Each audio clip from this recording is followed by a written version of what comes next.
Tapi waktu panen raya, Ya. yang tokomu penuh dan lain.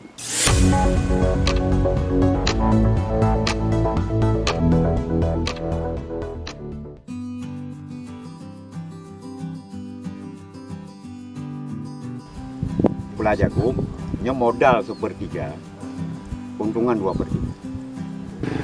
Bayangkan 10 ton kali luasan di Bandar 2 600 hektar kali 3.800 harga jagung pipil per kilo akan ada perputaran 22 miliar lebih, dan itu bukan angka kecil.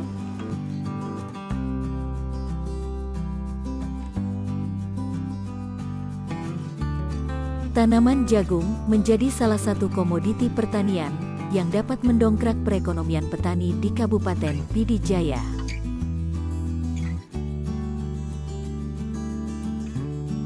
Dalam 5 tahun terakhir, Kabupaten Pd Jaya telah menjadi sentra produksi jagung terbesar di Nanggro Aceh, Provinsi paling barat Republik Indonesia. Yang lumayan good dibandingkan tahun lalu, karena tahun lalu sangat aman lah. Ya alhamdulillah tahunnya memang mungkin cepat hati nyok dak pertumbuhan jagung piluban lumayan. Mana kendala baju pas akhir-akhirnya kada panen nyauji dan angin. Jadi dia punya tajak lapangan nah dah rubah baju di tempat. Ni hitung di sini puak bawah desa, hamparan puak bawah desa. Jelanga Barat, Kumba, Paya Pisangklat, Jat Berupai, dan hamparan.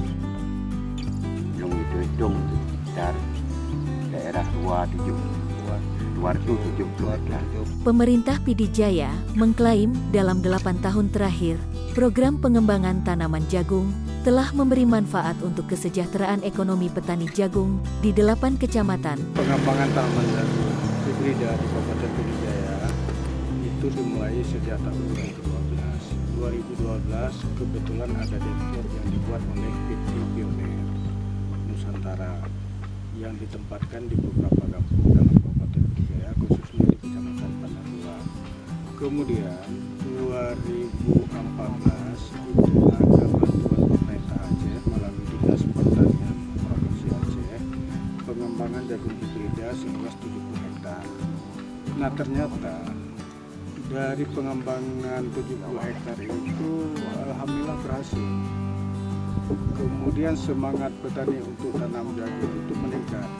2015 itu kita kembangkan dalam luasan yang lebih luas, sekitar 200 hektar.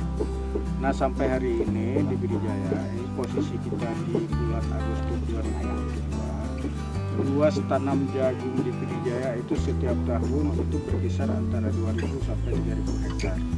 Yang terdapat di beberapa kecamatan, lokus utamanya ada di Kecamatan Bandar 2 dan Kecamatan Bandar Baru. Kemudian kecamatan penyangga untuk tanaman jagung ada di Kecamatan Ubin, ada di Kecamatan Randua, ada di Kecamatan Kodu dan Kecamatan Trinity. Luasan tanam itu sekitar 2.000 sampai 3.000 hektar per tahun. 2010 sebenarnya. Ini gagal. Kemudian 2011 kosong. 2012 dah pergi demplot. Nah bantuan dari awak pergi bijak. Dah pergi ke Boditik misalnya. Di Rimbongong seperempat hektar, Kumba seperempat hektar, di Jelanga Barat seperempat hektar, di Paya seperempat hektar. Baru ramai urung pula jagung 2015. Yang Kamrata sekitar 12. Keuntungan yang menggiurkan dari tanaman jagung telah memberi semangat bagi masyarakat petani di Pd Jaya. Harga pipil jagung dari Pd Jaya sanggup dijual petani pada kisaran harga mencapai Rp5.000 per kilogram.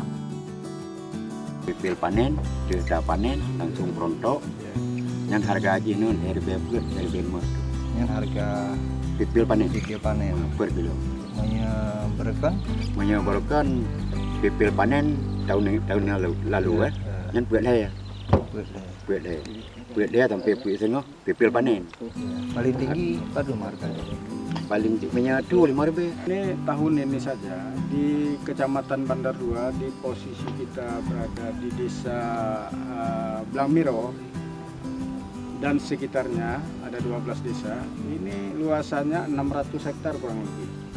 600 hektar itu Pak Amri, kalau per hektar saja hasil ubinan mencapai 10 ton per hektar, itu dengan harga 3.800 per kilo akan ada perputaran uang di masyarakat nanti sekitar 2.800 juta rupiah. Ya luar biasa.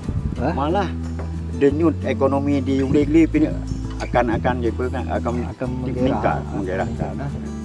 Dari sektor bak pula. Minum kosong ni kita Ulegli. Lagu dah angkat. Ina mentang contoh. Mana dah urung kamu. Paling-paling gublau, kang gublau. Tapi waktu panen raya yang tokomu pun no, lain-lain.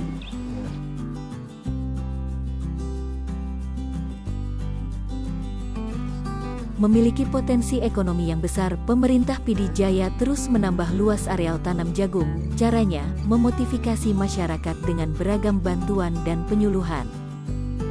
Harapan kami, yang pertama kami tetap memberi semangat dan mendorong petani kami yang ada di PD Jaya untuk terus bersemangat dalam melakukan usaha budidaya di bidang pertanian, bukan hanya jagung, tetapi juga komoditi padi, jagung, kedelai, cabai merah, bawang merah. Itu penting kami bersemangat. Kenapa? Karena seiring dengan isu kelangkaan pangan, kerawanan pangan di tingkat dunia barangkali, kita PD Jaya harus menjadi salah satu daerah produsen untuk beberapa komoditi tanaman pangan dan hortikultura. PD Jaya dengan mata pencaharian masyarakat 70% bergerak di sektor pertanian, ini harus mempunyai kontribusi yang nyata, yang signifikan terhadap pertumbuhan ekonomi, terhadap penyediaan pangan masyarakat. Oleh karenanya masyarakat jangan terlalu melalaikan diri barangkali, tetapi lebih banyak berkreativitas di ladang-ladang, di lahan sawah, di kebun-kebun. Dari situlah sumber ekonomi akan terjadi perputaran ekonomi. Defisit selama ini kan cabai merah dengan bawang merah. Oleh karenanya, melalui kesempatan yang baik ini, Pak, saya mengajak kepada masyarakat saya, kepada petani saya, untuk memanfaatkan lahan-lahan yang selama ini belum dimanfaatkan secara maksimal. Lahan-lahan terlantar, lahan-lahan tidur. Pemerintah tentunya akan melakukan pendampingan, penyuluhan. Kalau memang dari sisi kemampuan keuangan daerah memungkinkan, pemerintah juga akan melakukan intervensi, memberikan sarana produksi sesuai dengan kemampuan dana. Nah, kita harapkan petani juga harus mandiri.